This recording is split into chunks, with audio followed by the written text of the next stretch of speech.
Šodien mēs atrodamies pie Stopiņu pamatskolas jaunbūvētās Sauriešu halles. Šodien bija atklāšana, un visa Stopiņu pamatskolas saime, gan arī pirmsskola, gan skola ir ļoti priecīga par šo notikumu, jo skolā ir ļoti saliedēts profesionāls kolektīvs, bet, lai būtu tāds pilnvērtīgs darbs, sporta zāle un skolas ēdnīca mums ļoti pietrūka.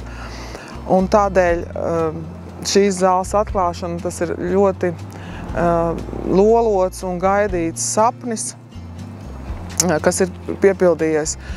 Šodien ir patiesi priekpilna diena, kad mēs pārgriezām lenti mūsu jaunajai Sauriešu hallei, Stopiņu pamatskolas piebūvēji, kurā ir gan sporta zāle, gan ģērbtuves, gan palīga telpas, gan arī virtuve un ēdamzāle Stopiņu pamatskolas un pirmsskolas bērniem.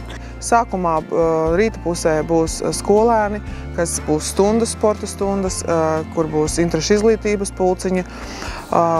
Pēcpusdienā būs pēc 4 dažādu sporta veidi, kā handbols, volejbols, basketbols, karate un vēl daži, kas jau trenēsies savā meistarībā. Un sestdienas, svētdienas būs sacensību dienas, un arī treniņi, bet sacensības, kur varēs gan Ropažu novada, gan Latvijas mēroga sacensības organizēt.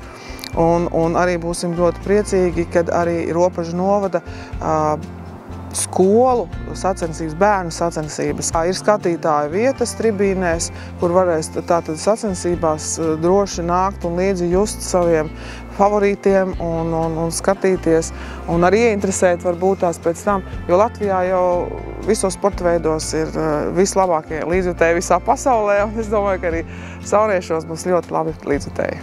Un šajā dienā es ļoti priecājos, ka ar mums kopā bija Stopiņu novada bijušais priekšsēdētājs Jānis Pumpurs, kura laikā mēs aizsākām šo projektēšanu, un bija arī toreizējā skolas direktora Valērija Mikute. Un tiešām sveicu viņus šai dienā, ka arī viņu darbs ir līdzsvarojies ar tādu tik skaistu halli un ļoti nepieciešamu gan skolēniem, gan visiem iedzīvotājiem. Un arī gribu apsveikt un teikt paldies pašreizējai skolas direktorei Gintai Ozoliņai par to lielo darbu, kas ir ieguldīts, kas ir rezultējies ar šodienas atklāšanas pasākumu. Tāpat jāteic, ka šis projekts mums ļoti veiksmīgi īstenojās pateicoties Vides aizsardzības un reģionālās ministrijas atbalstam un valsts investīcijām, kur mums piešķīra 2 890 000. Un jāteic paldies varam un arī toreizējam ministram Artūram Tomam Plešam par atbalstu. Un tad es gribu pateikt šodien svētku reizē lielu paldies projektētājiem, kas arī mums bija autoru uzraugi un Sijā Baltakas grupa visiem pārstāvjiem. Tāpat arī mūsu būvuzraugiem Sijā Marčuks un būvdarbus veica mums Sijā LC būve, un jāteic, ka ļoti kvalitatīvi bez tādiem starpgadījumiem. Protams, būvniecības laikā ir risināmi dažādi jautājumi, bet tas tika risināts veiksmīgi un mūs nesatricināja tādi lieli būvdarbu pavērsieni, kas iekavētu vai kā citādi darbi tika veikti ļoti kvalitatīvi un apzinīgi. Un paldies visiem LC būve, gan vadošajiem darbiniekiem, gan katram celtniekam, kas ir ieguldījis savu spēku, zināšanas, profesionalitāti, būvējot šo būvi. Novērojot mūsdienu jaunatni, ir dažreiz tādas bažas, kad kaut kā pietrūkst, kad tā kā gribētos, ka viņi būtu spēcīgāki, kad viņi būtu aktīvāki, kad nesēdētais telefonos. Jā.